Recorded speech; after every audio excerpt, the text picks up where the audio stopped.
व्यवस्था विवरण की किताब, उसका 5 अध्याय 8 से 10 तक हम पढ़े। तो अपने लिए कोई मूर्ति खोद कर ना बनाना, ना किसी की प्रतिमा बनाना जो आकाश में या पृथ्वी पर या पृथ्वी के जल में है, तो उनको दंडवत ना करना और ना उनकी उपासना करना, क्योंकि मैं तेरा परमेश्वर यहोवा जलन रखने वाला ईश्वर हूँ। और जो मुझसे बैर रखते हैं उनके बेटों, पोतों और परपोतों को पितरों का दंड दिया करता हूँ, और जो मुझसे प्रेम रखते हैं और मेरी आज्ञाओं को मानते हैं उन हजारों पर करुणा किया करता हूँ। प्यारे प्रभु जी, विनती करते हैं प्रभु आप हम सब से बात करें, हमें सिखाएं, ताकि प्रभु जैसा आप चाहते हैं प्रभु हमारे जीवनों में आपके लिए वो आदर, वो आराधना, वो स्थान होने पाए। धन्यवाद हो प्रभु, मदद करें, यीशु मसीह के नाम से प्रार्थना को मांगते हैं, आमीन। परमेश्वर व्यवस्था में सबसे पहले 4 आज्ञाएं परमेश्वर से संबंधित है। मतलब इंसान के जीवन में सबसे पहला स्थान हम देख रहे थे, पिछली बार भी हमने देखा था। पहली आज्ञा क्या थी?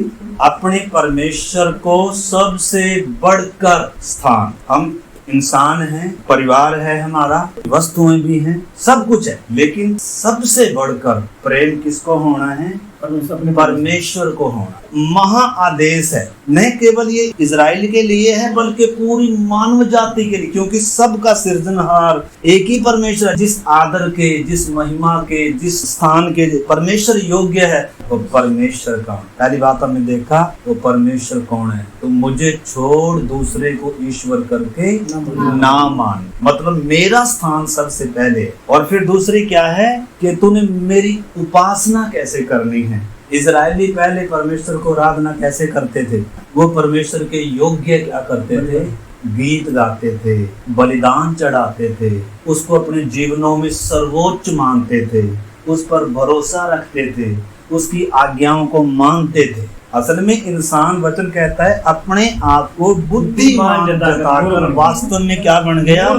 मूर्ख बन गया। और लिखा है उस अविनाशी परमेश्वर की महिमा को नासवान मनुष्यों में, चौपायों में, जीव जंतुओं की समानता में क्या कर दिया? बदल दिया। सबसे जरूरी कौन है इंसान के जीवन में? परमेश्वर है, जो हमें जीवन देता है, जो हमें श्वास देता है, जिसने पत्नी दी है, जिसने पति दिया है, जिसने बच्चे दिए हैं, जिसने माँ बाप दिया है, जो हमारे सुख के लिए हर कुछ देने वाला परमेश्वर है। तो चीजों से बढ़कर हमें किससे प्यार होना है? हमें परमेश्वर से प्रेम होना है, परमेश्वर का आदर होना है। और उसकी कैसी आराधना करनी है?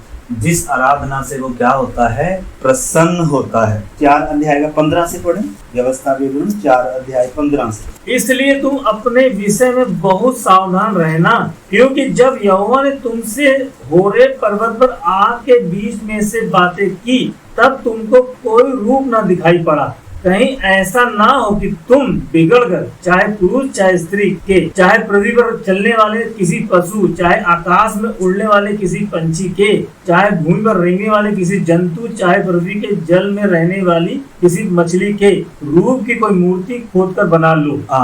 देखो, बार बार परमेश्वर क्या दे रहा है? चेतावनी। दोबारा क्यों दे रहा है चेतावनी? क्योंकि जब सिनाई पर यही आज्ञाएं दी थी निर्गमन 20 अध्याय में, उसके बाद ही उसी समय आपको मालूम है इजराइल ने क्या किया था?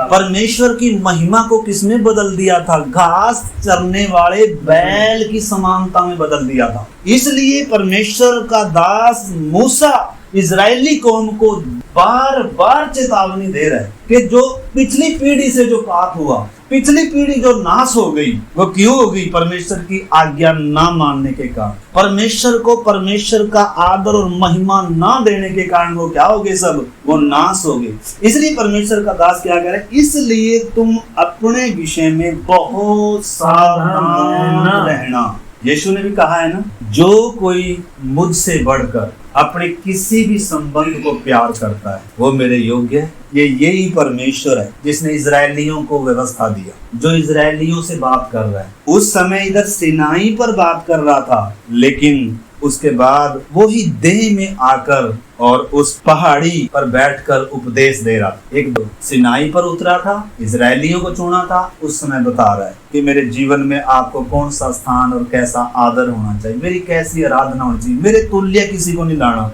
मेरे बराबर में किसी को नहीं समझना। और वही देहधारी होकर जब आया, वही परमेश्वर क्या कह रहा है, जो कोई मुझसे बढ़कर किसी भी संबंध को, किसी भी वस्तु को अगर प्यार करता है तो फिर वो क्या नहीं है, मेरे योग्य है। तो इधर जब बार बार परमेश्वर का दास इजरायलियों को चेतावनी दे रहा है, कह रहा है सावधान रहना, क्योंकि जब यहोवा ने तुमसे होरेब पर्वत पर आग के बीच में बातें की थी, तब तुमको कोई रूप दिखाई ना पड़ा था। जब सिनाई पर परमेश्वर उतरा, कोई रूप दिखा नहीं है। आज तक किसी ने परमेश्वर को नहीं देखा। इन आंखों से, इन नासमान शरीर से कभी भी इंसान किसको भी नहीं देख सकता, परमेश्वर को देख भी। लेकिन आशा है कि हम भविष्य में परमेश्वर को क्या करेंगे, आमने सामने देखें। क्योंकि हम किसमें होंगे, आत्मा में होंगे। अभी हम किसमें हैं, शरीर में। एक दिन हम उसको क्या करेंगे, देखेंगे। लेकिन किसी ने भी अभी तक परमेश्वर को नहीं देखा।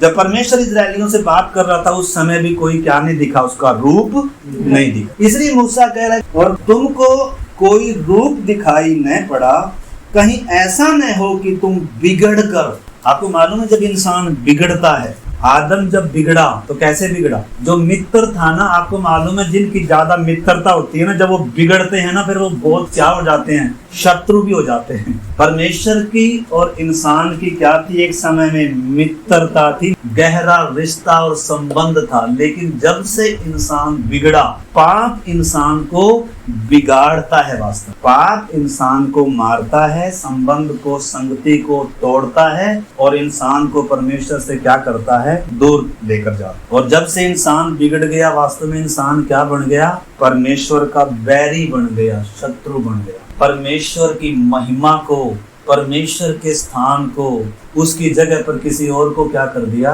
लाकर बिठा दिया। हमें संबंध चाहिए, हमें चीजें चाहिए, लेकिन सबसे आदर योग हमारे जीवन में स्थान किसका है, परमेश्वर का होना है। उसके बाद है रिश्ते। सबसे पहला रिश्ता किसका साथ है, परमेश्वर के साथ। अगर परमेश्वर के साथ रिश्ता ना हो, अगर हमें सारी दुनिया के साथ रिश्तेदारी, हमारी सारी दुनिया के साथ प्यार मोहब्बत सब कुछ है, लेकिन वो बताओ किसी काम का है। वचन कहता है सारे संसार को हम प्राप्त कर लें, सब कुछ बहुतायत से हमारे पास हो, लेकिन कौन ना हो, परमेश्वर ना हो, तो बताओ हम बुद्धिमान है। इसलिए वचन कहता है इंसान अपने आप को बुद्धिमान जताकर वास्तव में क्या बन गया, मूर्ख बन गया, और उनका निर्बुद्धि मन क्या हो गया, अंधेरा हो गया। हम आएंगे उस वचन में। तो इधर आप बाद में क्या कर सकते हैं, पूरा आप इसको 4 अध्याय 5 अध्याय पूरा पढ़ सकते हैं।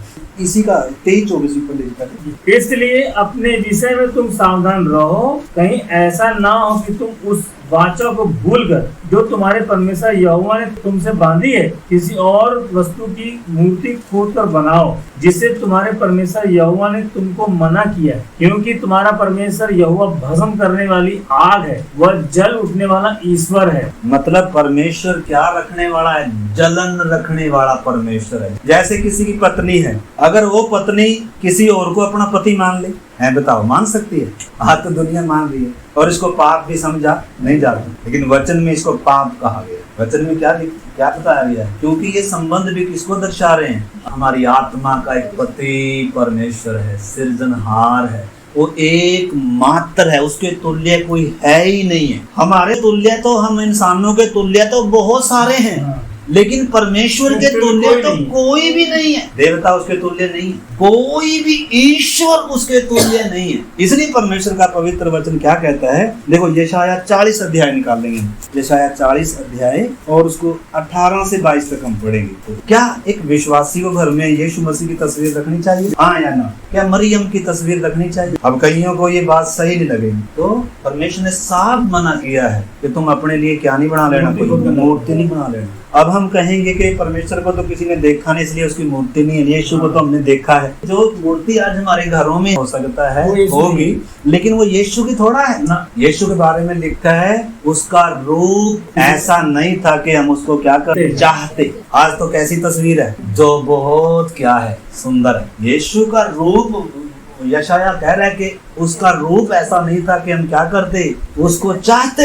मतलब जो सारी सृष्टि को रूप देने वाला परमेश्वर है, सुंदर बनाने वाला परमेश्वर है, वो जब हम पापियों के लिए इंसान बनकर आ रहा है तो सुंदर बनकर नहीं आ रहा है। कैसे आ रहा है? मेरा कहने का मतलब है परमेश्वर ने मना किया है कि तुम कोई मूर्ति खोद कर ईश्वर मानकर क्या निकल लेना, उसको समझ नहीं लेना। तो आप पढ़िए 40 का 18 से। तुम परमेश्वर को किसके समान बताओगे? सवाल है एक, तुम परमेश्वर को किसके समान बताओगे? क्या परमेश्वर इंसान के समान है? तो इधर परमेश्वर का वचन कहता है उसी इजरायली कौम को जिन्होंने क्या किया था, जब परमेश्वर ने व्यवस्था दिया था कुछ समय बाद ही उन्होंने बछड़ा बनाया था सिनाई पर्वत पर, और उसका दंड भी आया था। फिर से मूसा परमेश्वर का दास उनको भारी चेतावनी के साथ आगाह कर रहे कि परमेश्वर का क्या निकल लेना, कोई रूप बना नहीं लेना। जब जब इजरायली भटक जाते थे, परमेश्वर का स्थान किसी और को देते थे, अन्य जातियों की रीस करते थे, संसार की नकल करने लगते थे, और उस समय परमेश्वर फिर से अपने नबियों को खड़ा करता था जो फिर से उनको सही मार्ग पर लेकर आते थे, फिर से उनके अंदर पश्चाताप और सच्चा मन फिराव लाते थे ताकि फिर से वो परमेश्वर के साथ क्या हो जाए, उस नजदीक संबंध में आ जाएं। तो इधर भी यशाया जब बोल रहा है उस समय भी राजाओं का समय था और इजराइल पूरा क्या हो चुका था, भटक चुका था। तो उस समय परमेश्वर का दास क्या कह रहा है, तुम परमेश्वर को किसके समान बताओगे और उसकी उपमा किससे दोगे? सवाल है कि लिखा मूर्त कारीगर ढालता है, सोनार उसको सोने से मढ़ता है और उसके लिए चांदी की सांकलें ढालकर बनाता है, और जो कंगाल इतना अर्पण नहीं कर सकता वह ऐसा वृक्ष चुन लेता है जो नए घुने। तब एक निपुण कारीगर ढूंढकर मूर्त खुदवाता और उसे ऐसा स्थिर करता है कि वह हिल न सके। क्या तुम नहीं जानते ऐसा करने वाले इंसान? क्या तुम नहीं जानते? क्या तुमने नहीं सुना? क्या तुमको आरंभ ही से नहीं बताया गया? सवाल पर सवाल है। लिखा है परमेश्वर का ज्ञान मनुष्यों के मनों में है। परमेश्वर को कितना महान है कर कर ये पूरा यूनिवर्स प्रकट कर कर दे रहा है। परमेश्वर ने कभी भी अपने आप को बेगवाह नहीं छोड़ा। जब से इंसान की सृष्टि करी तब से सृष्टि को देखने से पता लगता है सृष्टि करता एक महान परमेश्वर है। अंदर विवेक भी उसके होने का सबूत दे रहा है। तो इसलिए परमेश्वर का वचन कहता है कि सृष्टि बात कर रही है, क्या तुमने नहीं सुना? अंदर से विवेक इंसान से बात कर रहा है, क्या तुमने नहीं सुना? क्या तुमको आरंभ ही से नहीं बताया गया? क्या तुमने पृथ्वी की नींव पड़ने के समय से ही विचार नहीं किया? यह वह है जो पृथ्वी के घेरे के ऊपर आकाश मंडल पर विराजमान है और पृथ्वी के रहने वाले टिड्डी के तुल्य है, जो आकाश को मलमल के समान फैलाता और ऐसा तान देता है जैसे रहने के लिए तंबू ताना जाता है। इसलिए तुम मुझको किसके समान बताओगे? बताओ परमेश्वर किसके समान हो सकता है? इंसान ने कल्पनाओं से क्या कर लिया, उसको क्या दे दिया, एक रूप दे। कल्पनाएं घड़ता है इंसान, कोई स्वप्न देख लिया तो क्या बना लिया, परमेश्वर का रूप बना। परमेश्वर एक मात्र है और उसका स्थान कोई और ले नहीं सकता। इस योग्य नहीं है कोई कि उसकी आराधना की जाए, कि उसकी महिमा की जाए, कि उसको दंडवत किया जाए। आराधना के योग्य एक ही है और वो कौन है? हमारा महान परमेश्वर है, सृष्टि का मालिक है। क्या कहता है? इसलिए तुम मुझे किसके समान बताओगे कि मैं उसके तुल्य ठहरूं? उस पवित्र का यही वचन है। अपनी आंखें ऊपर उठाकर देखो, किसने इसको सिरजा है? वह इन गणों को गिन गिन कर निकालता और सबको नाम लेकर बुलाता है। और वो ऐसा सामर्थी है कि वो जब बुलाता है उनको हाजिर होना। हर चीज पर किसका नियंत्रण है? परमेश्वर का नियंत्रण है। इस करके 46 का 5 भी पढ़ेंगे। तुम किससे मेरी उपमा दो और मुझे किसके समान बताओगे? किससे मेरा मिलान करोगे कि हम एक समान ठहरे? बताओ, हम कुछ ऐसा बना सकते हैं जो परमेश्वर के समान ठहरे?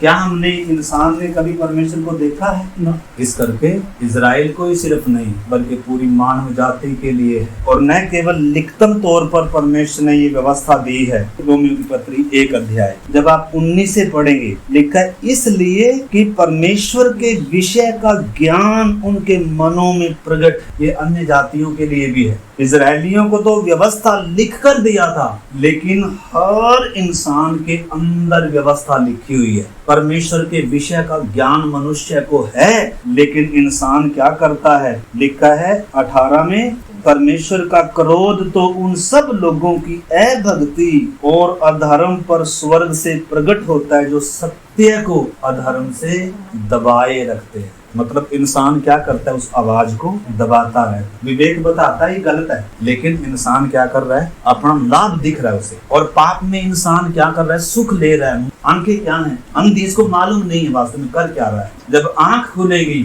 उस समय फिर अवसर ही क्या हो जाएगा? खत्म हो जाए। इसलिए आज परमेश्वर क्या दे रहा है? अवसर दे रहा है इंसानों को। तो इधर लिखा है इसलिए कि परमेश्वर के विषय का ज्ञान उनके मनों में प्रकट है, क्योंकि परमेश्वर ने उन पर प्रकट किया है उसके अनदेखे गुण अर्थात उसकी सनातन सामर्थ्य। और परमेश्वर तब जगत की सृष्टि के समय से उसके कामों के द्वारा, अभी हम पढ़ रहे थे आरंभ से ही, क्या तुमने नहीं सुना? क्या तुम्हें नहीं बताया? तो शुरू से ही परमेश्वर ने इंसान को बताकर रखा हुआ है परमेश्वर के बारे में। उसकी कैसी आराधना होनी चाहिए, उसको कैसा स्थान होना चाहिए, उसे अपने सुख का मूल समझना चाहिए, क्योंकि वो ही सब कुछ देने वाला है। अगर एक समय सब कुछ चला गया तो भी वो सब कुछ देने की क्या रखता है? ताकत रखता है। इसलिए उन चीजों के कारण किसको ना छोड़ दें? प्रभु को ना छोड़ दें। और किसी को क्या ना माने? अपना प्रभु ना माने। पहली सदी के विश्वासियों ने कितनी भारी कीमत अदा करी। बड़े बड़े सम्राट होते थे, बड़े बड़े राजा होते थे जो अपनी क्या कराते थे? बड़ी बड़ी मूर्तियां खड़ी कराते थे, कोई सोने की कोई चांदी की। नबूकदनेस्सर राजा ने क्या किया? सोने की बहुत बड़ी मूर्ति खड़ी कराई। और जब कहा गया कि सब ने क्या करना है? इसको दंडवत करना है, उसकी जब प्रतिष्ठा करी गई और सारे उनको बुलाया गया लोगों को, उधर सदरक, मेसक और अबेदनगो जैसे थे जो परमेश्वर को जानने वाले लोग थे। दानियल था, भले वो गुलामी में रह रहे थे, वो भी क्या कर सकते थे? अपनी जान बचाने के लिए क्या कर सकते थे? आने वाले दिनों में ऐसा शायद हो, अगर जान प्यारी है तो क्या करें?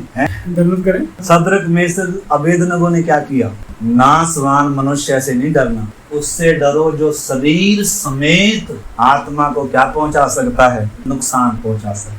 उससे डरना चाहिए। तो वह किसका मानना चाहिए बताओ? इंसान का। आदर सबका करना है हमने, लेकिन परमेश्वर से बढ़कर किसी को। परमेश्वर किसी को नहीं समझ सकते। परमेश्वर का स्थान सिर्फ परमेश्वर को ही देना है। लिखा है उनके मनों में ज्ञान प्रकट है, उसके अनदेखे गुण अर्थात उसकी सनातन सामर्थ्य। और परमेश्वर तब जगत की सृष्टि के समय से उसके कामों के द्वारा देखने में आते हैं, यहाँ तक कि वे निरुत्तर है। मतलब इंसान शुरू से ही निरुत्तर है। मुंह सब का क्या हो जाता है? बंद हो जाता है जब आकाश को देखता है। क्यों? भजन संहिता 19 जब पढ़ेंगे, एक आयत में लिखा है आकाश परमेश्वर की महिमा का वर्णन कर रहा है और आकाश मंडल उसकी हस्त कला को क्या कर रहा है? प्रकट कर रहा है। बाइबल है, जैसे ये बाइबल है ऐसी एक बाइबल क्या है? सृष्टि है, उसकी कविता है। सृष्टि के द्वारा इंसान किसको जान सकता है? परमेश्वर को जान सकता है, उसके योग्य उसका आराधना कर सकता है। जब तक परमेश्वर ने अपने आप को पूरी रीति से खोल कर नहीं दिया था, उस समय लोग सृष्टि को देखकर ही परमेश्वर की क्या करते थे? आराधना करते। तो इधर आगे लिखा है 21 में, इस कारण परमेश्वर को जानने पर भी उन्होंने परमेश्वर के योग्य बड़ाई और धन्यवाद ना किया, परंतु व्यर्थ विचार करने लगे और यहाँ तक कि उनका निर्बुद्धि मन अंधेरा हो गया। वे अपने आप को बुद्धिमान जताकर मूर्ख बन गए और अविनाशी परमेश्वर की महिमा को नासवान। हमारा मालिक कौन है? कोई इंसान है? बताओ ना। कोई कंपनी का, फैक्ट्री का मालिक है ना? कोई राजा है? हमने समझना है कि मेरा आराधक और वो किस आदर के, किस आराधना के योग्य है। तो क्या हम उसको ऐसी आराधना करते हैं? लिखा है उसके योग्य धन्यवाद और बड़ाई ना की। क्या आज सुबह या हम अपने जीवन में उसके योग्य आराधना करते हैं? अभी समय है कि सच्चे भगत पिता की आराधना कैसे करना बताओ। एक समय था ना, परमेश्वर की आराधना कैसे कर सकते थे। एक समय था, उस समय वो ऐसे करते थे। हाबिल ने कैसे करी, अब्राहम ने कैसे करी, इजरायलियों ने कैसे करनी थी। अब समय है, हमने कैसे करना है बताओ। यीशु ने स्पष्ट बताया है हम परमेश्वर की प्रभु की आराधना कैसे करते हैं। लिखा है उसके योग्य धन्यवाद और बड़ाई ना किया। इसलिए हमें हर एक को हर दिन परमेश्वर के योग्य धन्यवाद करना है। मात्र गीत नहीं गाने, मात्र स्तुति नहीं करनी, बल्कि उसके योग्य अपने जीवनों में हमने क्या करना चाहिए, वो आदर देना चाहिए। आत्मा और सच्चाई से उसकी क्या करनी चाहिए, आराधना करनी चाहिए। उसको सबसे बढ़कर समझना चाहिए, उसको सबसे पहले समझना चाहिए, उसको अपनी सुख का, आनंद का मूल जानना चाहिए। मैं सब कुछ को अगर छोड़ दूंगा या सब कुछ अगर मेरे पास से चला भी जाएगा, अगर परमेश्वर मेरे साथ है तो मुझे कोई क्या नहीं है, कोई गम नहीं। देखो प्रभु यीशु मसीह को सब ने छोड़ दिया, उसको चिंता रो रहा था तो कि सब ने मुझे छोड़ दिया, लेकिन जब परमेश्वर ने छोड़ दिया। परमेश्वर ने क्यों छोड़ दिया? जब हमारे पाप उसके ऊपर लादे गए। पाप से परमेश्वर घृणा करता है, पाप से परमेश्वर नफरत करता है। इसलिए मेरे और आपके कारण प्रभु यीशु मसीह क्या किया गया, क्रूस के ऊपर बलिदान। लेकिन कहने का विषय, यीशु मसीह किस चीज से दुखी था? परमेश्वर मुझे ना सब कुछ को छोड़ दे, सब कुछ चला जाए, शरीर भी चला जाए, खून सारा बह जाए, सब कुछ चला जाए, लेकिन मेरा परमेश्वर मुझसे क्या ना दूर ना। अगर हम सब कुछ को बचा कर रख ले, सब कुछ को हासिल कर लें, लेकिन अगर परमेश्वर को खो दे, परमेश्वर के योग्य हमारे जीवनों में आदर भक्ति नहीं है, तो बताओ फिर हमारे जीवन का क्या आधार होगा। इस करके मेरे प्यारे भाई बहनों, इजरायलियों के लिए परमेश्वर ने दिया था कि मेरी कैसे आराधना करनी चाहिए, किसी को मेरे तुल्य नहीं समझना। और हमें भी नए नियम में भी परमेश्वर ने कहा है कि तुम क्या नहीं करना, मेरे बराबर, मेरे तुल्य, मेरे समान किसी को समझने की क्या नहीं करना, भूल नहीं करना। सबसे बढ़कर प्रेम किसको होना चाहिए? परमेश्वर को होना चाहिए। आराधना उसकी होनी चाहिए, महिमा उसकी करनी चाहिए। दानियल नबी की किताब 3 अध्याय निकालेंगे। थोड़ा सा मैं सोचता हूँ कई नए लोग भी हैं तो वो घटना भी हम पढ़ें, हमारे जीवन में भी ये चीजें कभी भी घट सकती हैं। दानियल नबी 3 अध्याय 3 का 1 पढ़ेंगे। नबूकदनेस्सर राजा ने सोने की एक मूरत बनवाई जिसकी ऊंचाई 60 हाथ और चौड़ाई 6 हाथ की थी। उसने उसको बेबीलोन के प्रांत के दूरा नामक मैदान में खड़ा कराया। नबूकदनेस्सर राजा ने सोने की बड़ी मूर्त क्या कराई, 60 हाथ ऊंचाई थी उसकी। कितनी ऊंची थी। सम्राट लोग ऐसे क्या करते हैं, मतलब ऐसे बनाते हैं, हाँ। और फिर उसकी क्या कराते हैं, प्रतिष्ठा कराते हैं। और फिर सब लोगों को निमंत्रण दिया जाता है कि सब लोगों ने क्या करना है। इधर नबूकदनेस्सर राजा है, उसने भी यही काम किया, सोने की मूर्त बनाकर और क्या कर रहा है, उसकी प्रतिष्ठा कर रहा है। और कैसे कर रहा है? तब नबूकदनेस्सर राजा ने अधिपतियों, हाकिमों, गवर्नरों, जजों, खजांचियों, न्यायियों, शास्त्रियों आदि प्रांत प्रांत के सब अधिकारियों को बुलवा भेजा कि वे उस मूर्त की प्रतिष्ठा में आए।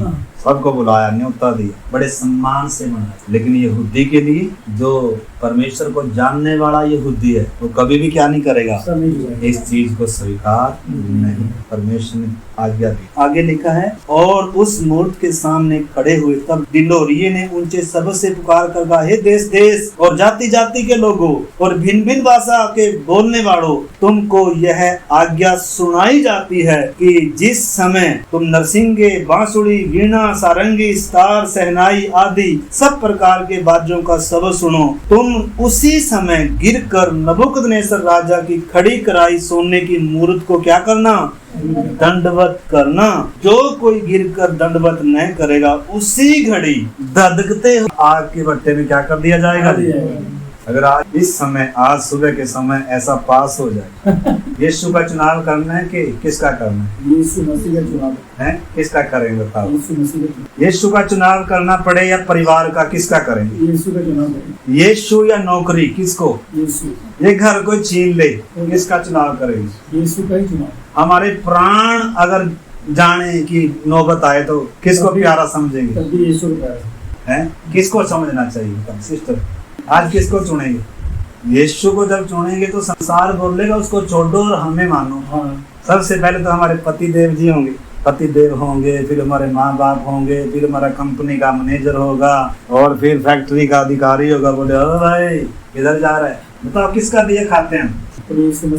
इजरायली पहले गुलामी कर कर कर खाते थे, सारा दिन गुलामी करना, सारा दिन गुलामी करना। परमेश्वर उनको मरुभूमि में लाया जहाँ कोई काम भी नहीं था, जहाँ खाने पीने के लिए भी कुछ नहीं था। ये तुम्हें मैं बताऊंगा मैं कौन, जिसने तुम्हें छुड़ाया है ना, मैं कौन हूँ तुमने जानना है और मुझ पर भरोसा करना है, मुझ पर विश्वास रखना है कि मैं हर दिन ताजा भोजन खिलाने की क्या रखता हूँ, ताकत रखता हूँ। इसलिए क्या नहीं करना, अगले दिन के लिए भी क्या नहीं करना, बटोरना नहीं है। लेकिन फिर भी क्या कर रहे थे लोग, बटोर रहे थे। इसलिए क्या कर लो हफ्ते के लिए। इंसान की सोच देखो और परमेश्वर इंसान से क्या चाहता है। तो 12 वचन पढ़ेंगे। देख, सद्रक, मेशक और अबेदनगो नामक कुछ यहूदी पुरुष हैं जिन्हें तूने बेबीलोन के प्राण के कार के ऊपर नियुक्त किया है। उन पुरुषों ने हे राजा तेरी आज्ञा की कुछ चिंता नहीं की, वे तेरे देवता की उपासना नहीं करते और जो सोने की मूर्त तूने खड़ी कराई है उसको दंडवत नहीं करते। अब जब सारी दुनिया क्या कर रही थी, दंडवत करना ही पड़ेगा, नहीं तो राजा क्या करेगा भाई, मारेगा। और ऐसे में 3 बच्चे थे यहूदी, उन्होंने क्या नहीं किया। अब लोगों ने बताया राजा आपको मालूम है उन्होंने क्या नहीं किया, अरे तेरी खड़ी हुई उसको क्या नहीं किया, अरे तुझे उन्होंने क्या नहीं किया, सम्मान नहीं दिया। राजा तो और भी क्रोध से क्या हो गया, भर गया और आगे क्या कर उनसे पूछ रहा है बुलाकर। तब नबूकदनेस्सर ने रोष और जलजलाहट में आकर आज्ञा दी कि सद्रक, मेशक और अबेदनगो को लाओ। तब वे पुरुष राजा के सामने हाजिर किए गए। नबूकदनेस्सर ने उनसे पूछा, हे सद्रक, मेशक और अबेदनगो, तुम लोग मेरे देवता की उपासना नहीं करते और मेरी खड़ी कराई हुई सोने की मूर्त को दंडवत नहीं करते, तो क्या तुम जानबूझकर ऐसा करते हो? पूछ रहा है। अब जान खतरे में है भाई जी, मानना है परमेश्वर को, परमेश्वर के लिए कुछ भी कीमत देने के लिए तैयार है, बिल्कुल तैयार है जी। परमेश्वर बोले आज क्या कर दो, नौकरी भी डिजाइन दे, इसी से तो हमारा सारा गुजारा चल रहा है। बोल सकता है परमेश्वर। बिल्कुल। अब्राहम को परमेश्वर ने पता क्या कहा, पहले तो कहा अपने पिता का घर छोड़, अपनी जन्मभूमि भी छोड़ और निकल कर, बताया नहीं कहाँ जाना है और निकल कर, यह है विश्वास। आगे चलकर फिर उसने क्या किया, परमेश्वर ने उसको पुत्र दिया, पुत्र को अपने अंदर मूर्ति उसको बसा लिया और मूर्ति बनी हुई थी, पुत्र मूर्ति था। परमेश्वर कह रहा है हे अब्राहम अपने पुत्र को, अपने प्रिय पुत्र को, अपने इकलौते को जिसे तू प्यार करता है, क्या कर, मेरे लिए क्या कर, होम बलि कर। आसान नहीं है, चाहे मैं भी हूँ, कोई भी हो, कोई नहीं कर पाएगा, लेकिन उसके लिए कोई मुश्किल नहीं है जो किसे प्यार करता है, जो परमेश्वर को क्या करता है, प्यार। और क्या परमेश्वर ने वो ले लिया ना, उसके अंदर से नहीं। तो हम भी बहुत बार परमेश्वर से बढ़कर किन्हें प्यार करने लग जाते हैं, जो परमेश्वर ने हमें काम दिया, बिजनेस दिया, व्यापार दिया, फिर हम उसके लिए किसको छोड़ देते हैं, संगति को छोड़ देते हैं। फिर हमें जरूरी क्या हो जाता है, संसार, नौकरी, काम। अरे काम जरूरी है, लेकिन सबसे जरूरी बताओ क्या है? आपकी पत्नी से भी जरूरी आपको मालूम है कौन है? परमेश्वर। परमेश्वर की जरूरत है इस समय आपको मेरे भाई, यीशु मसीह की जरूरत है। काम से बढ़कर, पैसे से बढ़कर, खाने से बढ़कर, पीने से बढ़कर, खाना पीने से आसमान शरीर के लिए है, लेकिन आपकी आत्मा के लिए किसकी जरूरत है? आज एक उद्धारकर्ता की जरूरत है, आपके प्राणों के लिए एक उद्धारकर्ता की जरूरत है। इंसान पापों अपराधों में क्या है, मरा हुआ है, परमेश्वर से जीवन से संपर्क क्या है, संबंध टूटा हुआ है। इधर हम देख सकते हैं वो 3 बच्चे वो क्या कह रहे हैं, 15, यदि तुम अभी तैयार हो कि जब नरसिंगे, बांसुरी, वीणा, सारंगी, सितार, सहनाई आदि सब प्रकार के बाजों का शब्द सुनो और उसी क्षण गिरकर मेरी बनाई हुई मूर्त को दंडवत करो तो बचोगे भाई जी, और नहीं तो गए। देखो मैं भी हूँ, हम सब घमंड नहीं करना। पत्रस भी कह रहा था प्रभु तेरे लिए जान भी दे दूंगा, लेकिन पता भी नहीं चला गया कहाँ, क्योंकि ये अपनी ताकत से इंसान कर नहीं कर सकते। पत्रस ने दावा किया था प्रभु तेरे लिए अपनी जान दे दूंगा, सारे चेलों ने कहा था, लेकिन क्या कह रहे हैं, हम नहीं जानते उसे कौन था, वो इनकार करके चले गए, क्योंकि अभी तक जैसे जानना था वैसे जानते नहीं। लेकिन जब जान लिया, पवित्र आत्मा ने जब पेंटेकोस्त के दिन वो सब बातें जब उन्होंने जान लिया, क्रूस के इस साइड जब वो आए, फिर उसी यीशु के लिए उन्होंने अपना सर्वस्व क्या किया है, अपने प्राणों को दिया, अपना खून दिया, लिख कर गए। जब तक मतलब इस शरीर का कतरा कतरा खून गिरकर नीचे नहीं गिर गया, वो पीछे नहीं हटे। जगत को उन्होंने क्या कर दिया, बुनियाद से हिला दिया, उल्टा पुल्टा कर दिया। आपको मालूम है उनकी पहचान क्या थी? जगत को उल्टा पुल्टा करने वाले लोग यहाँ भी आ गए। ऐसे प्रचारकों को इंसान आज सुनेगा क्या? आप पढ़ सकते हैं जब उनको ये बताया जा रहा है भाई अगर इस समय भी मौका है, अगर तुम करोगे तो बचोगे और यदि तुम दंडवत न करो तो इसी घड़ी ददकते हुए भट्ठे के बीच में डाले जाओगे। फिर ऐसा कौन सा वो तुम्हारा परमेश्वर होगा जो तुमको मेरे हाथ से क्या करेगा? छोड़ा। मैं देखता हूँ फिर कौन होगा। उस समय वो डर रहे थे हाँ, और वो देख रहे थे प्रभु हम जा रहे हैं अभी और तुम्हें बचा लेना कर कर कुछ नहीं है। लेकिन वो क्या कह रहे थे? सद्रक मेशक और अबेदनगो ने राजा से कहा, हे नबूकदनेस्सर, इस विषय में तुझे उत्तर देने का हमें कोई प्रयोजन जान पड़ता ही। यानी कि जिसको पूरी दुनिया सम्मान कर रही है और ये क्या उसकी कर रहे बेइज्जती कर रहे हैं। ये बताओ किसको सम्मान दे रहे? परमेश्वर को महिमा दे रहे हैं। और कह रहे हमारा परमेश्वर जिसकी हम उपासना करते हैं। कैसे उपासना करनी थी इस्राएलियों ने? मुझे छोड़ और किसी को क्या नहीं करना। ईश्वर का क्या नाम है? इस समर्पण में आने के लिए आपको बहुत चीजों को क्या करना पड़ेगा, है जी? यीशु को प्रभु जानने का मतलब पता क्या है? इसे लिखा है यदि तुम यीशु को प्रभु जानकर अंगीकार करे। क्या जानकर? प्रभु का मतलब मेरा स्वामी, जो मेरा आराध्य है, जो आदर के, महिमा के, स्तुति के, प्रशंसा के योग्य है। दुनिया की नजर में नंगा कर उस पर लटका हुआ है भले ही है, लेकिन मेरे लिए वो क्या है? मेरा परमेश्वर है, मेरा प्रभु, मेरा स्वामी। उसको छोड़ अब मैं क्या नहीं कर सकता और किसी को वो सम्मान, वो आदर नहीं। मतलब आदर सबके लिए हमारे मनों में, लेकिन परमेश्वर से बढ़कर किसी को नहीं होना चाहिए। इधर सद्रक मेशक अबेदनगो कह रहे हैं जिसकी हम उपासना करते हैं वह हमको तेरे धधकते हुए भट्ठे से भी बचाने की शक्ति रखता है। वरन हे राजा, वह हमें तेरे हाथ से भी छुड़ा सकता है। परंतु यदि नहीं तो हे राजा, तुझे मालूम हो कि हम लोग तेरे देवता की उपासना नहीं करेंगे, न तेरी खड़ी कराई हुई सोने की मूर्त को क्या करेंगे जी। ये निर्णय लिया उन्होंने मेरे प्यारे भाई बहनों, चाहे फिर आग में डाल दिया जाए, और हुआ भी ऐसे, उनको आग में डाल दिया गया। तो उन्होंने अपनी जान की परवाह नहीं करी। राजा ने उनको धधकते हुए आग के भट्ठे में डाल दिया। जिन रस्सियों से बांध कर उनको डालना था वो रस्सियां जल गई। उनका एक सिर का बाल भी नहीं जुड़ सकता। ये परमेश्वर ने लिख कर दिया है। और आपको मालूम है यही राजा, बाद में आप पढ़ लेना, यही राजा घुटनों के बल आ गया। और क्या कह रहा है? मतलब सद्रक मेशक अबेदनगो के परमेश्वर को इस सब ने क्या करना है? आदर करना है, आराधना करनी है। और अपने सारे प्रांतों में उसने क्या किया? इस चीज का ऐलान करवाया। मेरे प्यारे भाई बहनों, मतलब हमें समझना है। और समय हो गया, लेकिन एक आयत में पढ़ना चाहता हूँ खत्म करने के लिए। प्रेरितों के काम 17 अध्याय का 29 और 30। अतः परमेश्वर का वंश होकर हमें यह समझना उचित नहीं कि ईश्वर का सोने या रूपे या पत्थर के समान है, जो मनुष्य की कारीगरी और कल्पना से घड़े गए हों। इसीलिए परमेश्वर ने अज्ञानता के समय पर ध्यान नहीं दिया, पर अब हर जगह सब मनुष्यों को मन फिराने की आज्ञा देता है। आमीन। 24 से जिस परमेश्वर ने आकाश और पृथ्वी को बनाया वो सब कुछ का स्वामी होकर किधर नहीं रहता और क्या नहीं लेता? मनुष्यों के हाथों की सेवा नहीं लेता, बल्कि वो तो सब कुछ क्या करता है? सब कुछ देने वाला है। इसलिए आगे क्या करे? अतः परमेश्वर का वंश होकर यह समझना उचित नहीं है कि ईश्वर तब सोने या रूपे या पत्थर के समान है। मतलब कोई धन दौलत भी आज मेरे और आपके जीवन में सबसे कीमती, सबसे जरूरी, सबसे प्रिय कौन है? वो सिर्फ परमेश्वर का ही स्थान है। वो सिर्फ परमेश्वर को ही दे सकते हैं। तो इस करके आइए, अगर अभी तक हमारे जीवन में ये स्थान किसी और के लिए था, मेरे प्यारे भाई बहनों, वचन क्या कहता है? कहता है इसलिए परमेश्वर ने अज्ञानता के समयों में ध्यान नहीं दिया, पर अब हर जगह सब मनुष्यों को मन फिराने की क्या देता है? आज्ञा दे रहा है। आइए अपने जीवनों को जानते हैं। परमेश्वर आत्मा है और अवश्य है उसकी आराधना आत्मा और सच्चाई से, न केवल गीतों के द्वारा, न केवल भजनों के द्वारा, बल्कि अभी समय है अब अपने परमेश्वर की आराधना आत्मा और सच्चाई से। सद्रक मेशक अबेदनगो अपने परमेश्वर की आराधना कैसे कर रहे हैं? हमने रोमियो में पढ़ा, कितनों ने, इजरायलियों ने लिखा है परमेश्वर को जानने पर भी उसके योग्य बड़ाई और धन्यवाद ना किया। आज की संगति में ये संकल्प लेकर उठे, प्रभु मेरे जीवन में आपको योग्य धन्यवाद, योग्य बलिदान और आपके योग्य मेरा चाल चलन होगा। प्रभु मैं इस विषय में कमजोर हूँ तो भी तू कमजोर नहीं है प्रभु, तू सामर्थ्य है खुदा।